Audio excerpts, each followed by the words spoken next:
Hallo meine Freunde, hola Madridistas, Xabi Alonso greift durch. Und das sage nicht nur ich, das sagen die Journalisten, die Real Madrid zurzeit in den USA begleiten. Die das ganze Training der Mannschaft sehen, die mit den Spielern, mit den Verantwortlichen von Madrid reden können. In Madrid herrscht ein neuer Wind. Was da los ist, erfahrt ihr natürlich in dem Video. Dann unterhalten wir uns auch noch kurz über die Club-WM, schauen uns das Training von unseren Jungs an. Das macht mir zurzeit extrem viel Spaß. Und zu guter Letzt gibt es auch die ersten Hinweise, wer morgen Abend für Real Madrid auf dem Platz stehen wird. Also all das und vieles mehr im Video. Viel Spaß dabei.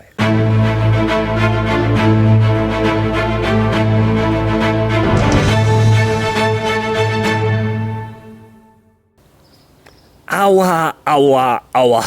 Armes Auckland City.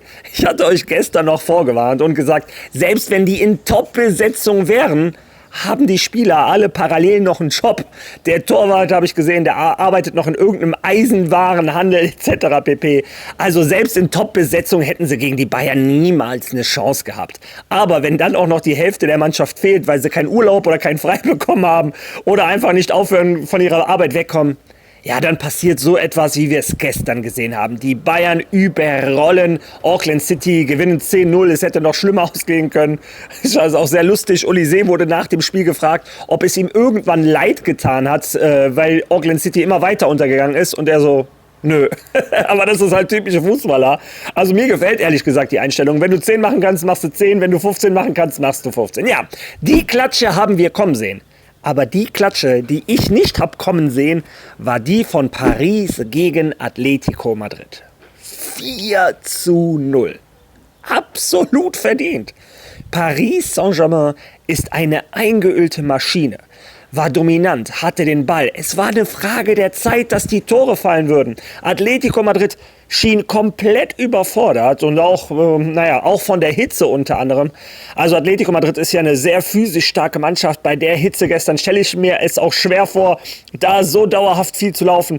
Naja, wie dem auch sei, ein absolut dominanter Auftritt von Paris Saint-Germain. Meiner Meinung nach immer noch der Hauptfavorit auf den Titel der Club-WM. Naja, schauen wir mal, ob so eine gewisse Mannschaft in Weiß das Ganze verhindern kann.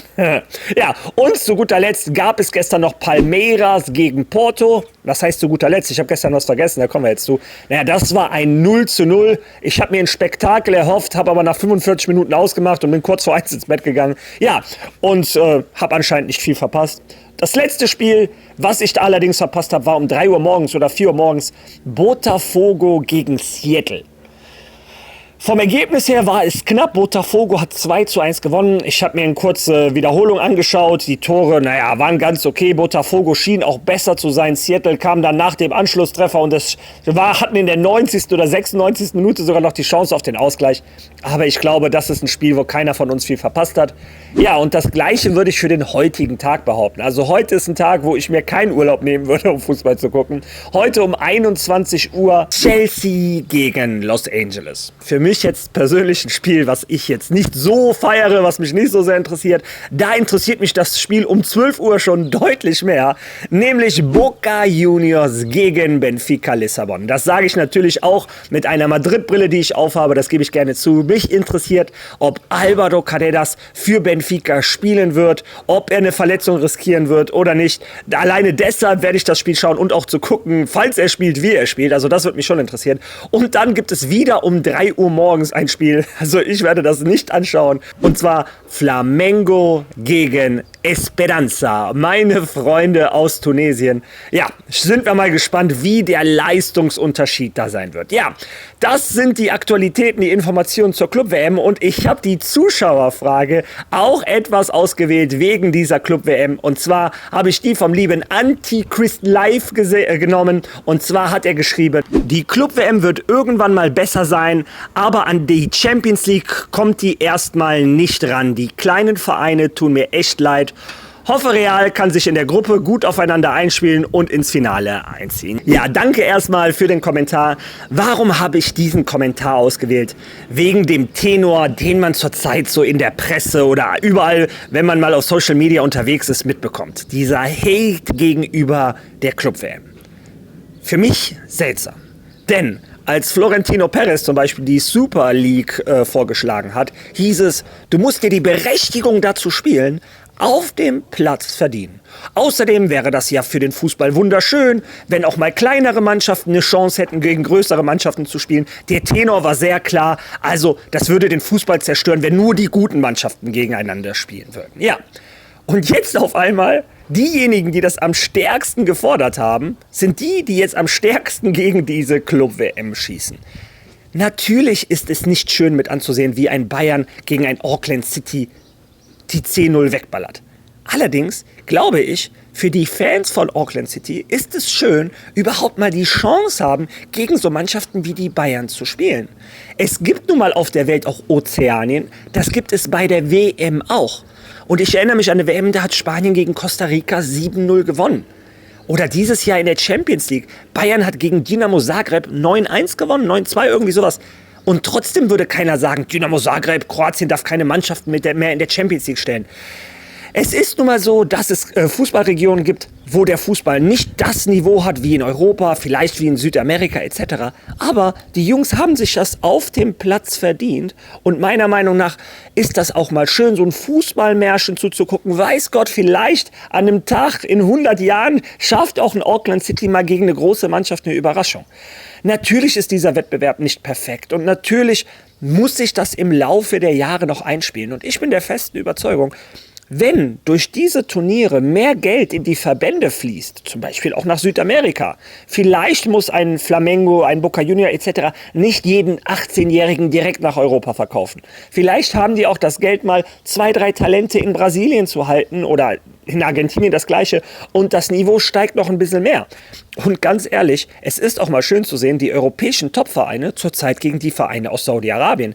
Ich bin ganz ehrlich gespannt, wie stark ist Al-Hilal? Wenn man sich die erste Elf anguckt, dann könnte man denken, verdammt, das könnte auch eine europäische Top-Mannschaft sein. Und wenn die Saudi-Arabier so weitermachen, weiß Gott, ob das Niveau da nicht irgendwann genauso stark ist wie in Europa. Also, ja, ich verstehe diejenigen, die sagen, es ist unfair zu sehen, wie Bayern gegen Auckland gewinnt. Aber meiner Meinung nach haben die Jungs von Auckland sich das verdient. Die Fans, ein kleiner Junge, der mit Auckland aufwächst und Auckland-Fan ist als kleiner Junge, für den geht natürlich ein Traum in Erfüllung, wenn die auch mal gegen Bayern etc. spielen. Also, wie gesagt, ich werde nicht auf diesen Zug aufspringen des Hates gegen die Club-WM. Also für mich ist das ein legitimer Wettbewerb, genau wie eine WM. Auch da gibt es nun mal Ozeanien oder kleinere Länder. Ja, jetzt muss ich mich nicht wiederholen. Ja, wie dem auch sei, das war's jetzt mit der Club-WM und der Zuschauerfrage. Kommen wir jetzt zu Real Madrid. Und ich würde sagen, fangen wir einfach mal mit dem Trainingsvideo von gestern an.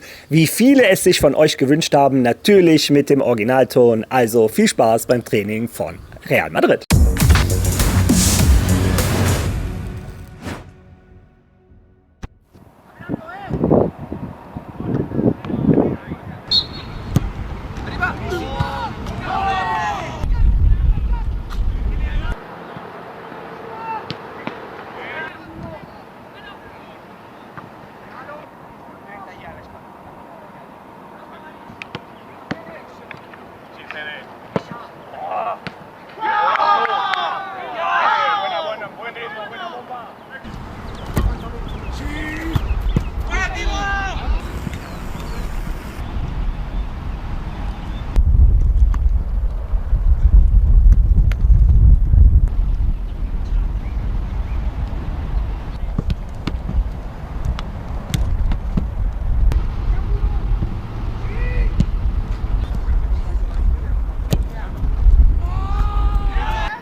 Ja, und diejenigen, die meine Videos schon länger verfolgen, die wissen, in den letzten Monaten habe ich schon Real Madrid bei Carlo Ancelotti fast gar kein Training mehr gezeigt, weil es mich selber gelangweilt hat. Es war gefühlt immer das Gleiche. Und jetzt bei Xabi Alonso.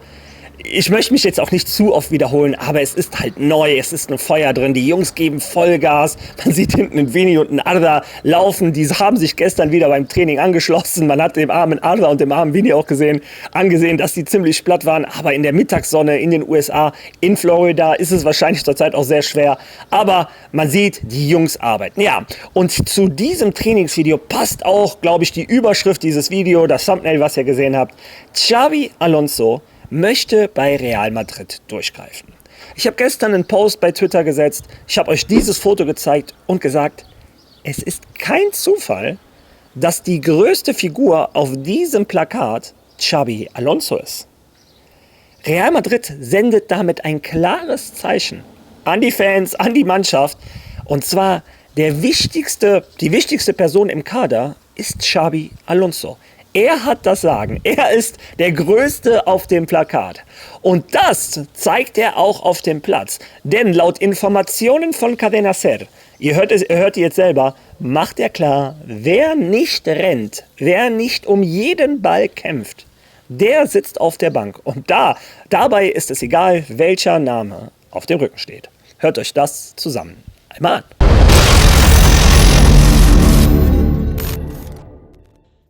Wir werden Xabi Alonso zuhören und vor allem die Mannschaft sehen. Ich freue mich darauf, Xabi Alonsos Team zu sehen, denn ich sage es oft. Vielleicht wiederhole ich mich ein bisschen. Aber hier gilt, wer nicht läuft, wer sich nicht anstrengt, der wird nicht spielen. Egal wie er heißt. Wer sich einen Sprint spart, bekommt gelb.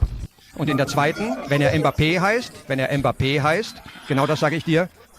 Also, Gallego mit Xabi Alonso. Und du kennst ihn ja auch. Ich sag dir, da gibt es wenig Spielraum für Unsinn. Das heißt, wenn du dir unnötige Sprints sparst, klar, du musst jetzt nicht wie ein Verteidiger rennen, aber du wirst den Innenverteidiger unter Druck setzen müssen. Es reicht nicht einfach dazustehen und zu warten, bis du den Ball bekommst, um ihn reinzuschießen. Du wirst laufen müssen, hier laufen alle 11, sogar Courtois. Ja, ihr habt es selber gehört. Unter Xabi Alonso gibt es nicht viele Späße. Entweder du ziehst mit oder es ist auch egal, in dem Beispiel haben die extra Kylian Mbappé genommen, ob du Kylian Mbappé heißt. Xabi Alonso hat das Sagen. Er macht dir klar, es ist nicht mehr wie letzte Saison, wo du auf den Ball warten kannst und da das Tor machen kannst. Du musst die Innenverteidiger anlaufen.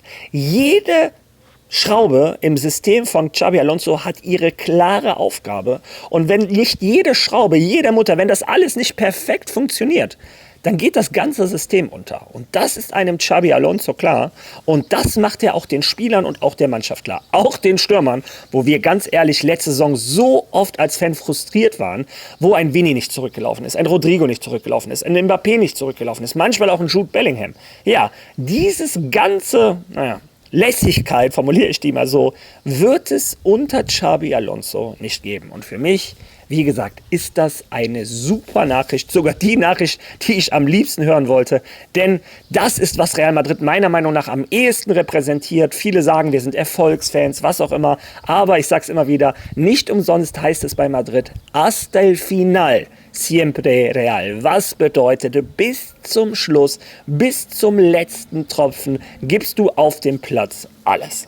Ja, und wer auf diesem Platz stehen wird morgen Abend, ich werde natürlich morgen ein Live machen, denn morgen gibt es ja auch die Verlosung etc. Also, übrigens, wer noch nicht an dem Gewinnspiel teilgenommen hat für die 250 € von Vibe FM, dann geht darüber, hört euch die Lieder an und sucht nach den Worten Chalobay und Klapp Klapp, denn bis jetzt haben wir nur 4 Sieger, also es ist schaffbar, aber du hast jetzt noch einmal die Chance, heute im Laufe des Tages und morgen, bis der Stream startet, da einer der Gewinner zu sein, dass die E-Mail eingeht. Wenn das Spiel einmal startet, dann werden keine E-Mails mehr angenommen. Also, ja, wie dem auch sei, macht er gerne mit. Aber jetzt wieder zurück zu der Aufstellung, die Real Madrid morgen anscheinend nehmen wird. Hören wir da mal die Informationen von den Leuten, die in den USA sind, wieder von Cadena SER. Hört da einmal rein.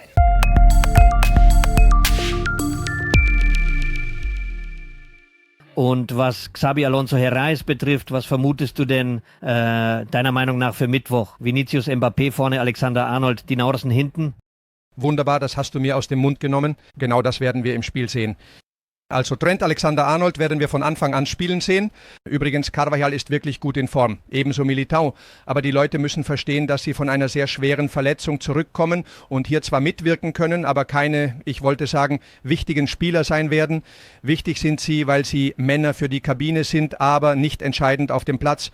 Trent Alexander-Arnold kommt, um zu spielen. Die Nausen bringt Begeisterung mit, um Stammspieler zu werden. Rüdiger haben wir nach der Operation schon wieder beim Training gesehen. Er ist ein sehr wichtiger Spieler in Xabi Alonsos Zukunftsvision. Anders sieht es bei David Alaba aus, den wir zwar sehen, aber das Problem mit dem Knorpel ist eines, das nur schwer zu beheben ist. Und vorne Vinicius, der sich gestern zusammen mit Mbappé angeschlossen hat. Beide sind enorm wichtige Spieler für dieses neue Real Madrid.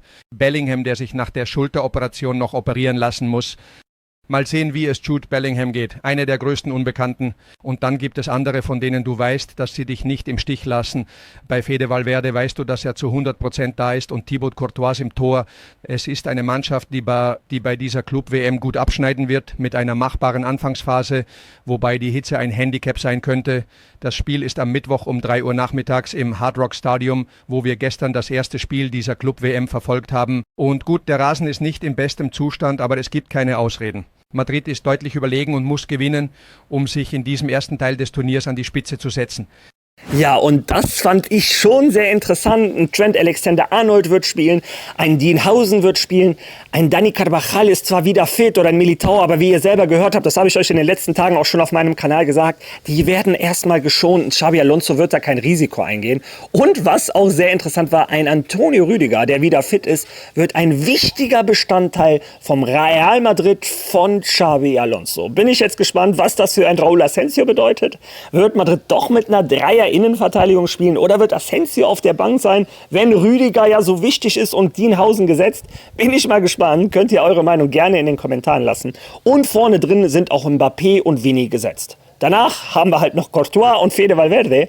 Und das Ganze drumherum ist noch relativ viel frei. Da entscheidet ein Xabi Alonso nach Sensationen, was zeigen die Leute auf dem Trainingsplatz und meiner Meinung nach auch ein bisschen nach Fitnesszustand. Er schaut sich an, wer ist gerade wie fit, wer ist vielleicht schon länger im Training, wer noch nicht. Also ich würde aus dem ersten Spiel gegen Al-Hilal nicht direkt alle Schlüsse ziehen und sagen, um Himmels Willen, der wird Ersatzspieler die ganze Saison.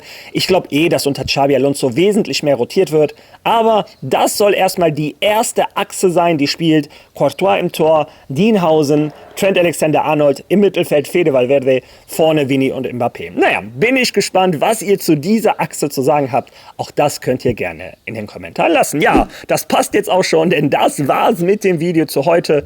Wenn ihr bei den Kommentaren fertig seid, geht ein bisschen weiter hoch, lasst ein Like da, klickt auf Follow und Teilen. Ihr wisst, wie YouTube funktioniert. Und wir sehen uns morgen Abend spätestens wieder beim Livestream. Morgen Vormittag weiß ich noch nicht, ob ich ein Video schaffe. Dienstag, wisst ihr, muss ich hier ein bisschen Unterlagen erledigen. Ja, zu diesem Kanal gehören inzwischen auch ein paar Papierkram. Das muss ich auch irgendwann mal machen. Naja, wie dem auch sei, morgen Abend spätestens beim Live sehen wir uns und ansonsten spätestens übermorgen. Also, bis dahin. Ala Mari!